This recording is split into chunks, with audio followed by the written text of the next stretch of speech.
What's the meaning of Buckinghamshire?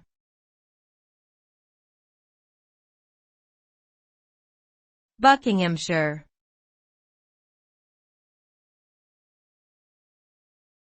Buckinghamshire.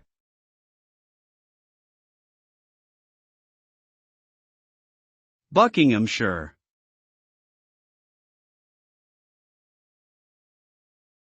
Buckinghamshire.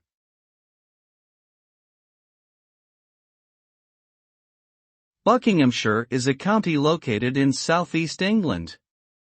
Its name derives from the Old English words bucas home and shire, meaning shire or district. The area has a rich history, with archaeological evidence suggesting occupation dating back to the Paleolithic era. Today, Buckinghamshire is known for its picturesque countryside, historic towns and villages, and bustling market towns. It is also home to several notable landmarks, including Waddesdon Manor, the Roald Dahl Museum and Story Centre, and the Chiltern Hills, which are designated an area of outstanding natural beauty. Overall, Buckinghamshire offers visitors a delightful blend of natural beauty, culture, and history.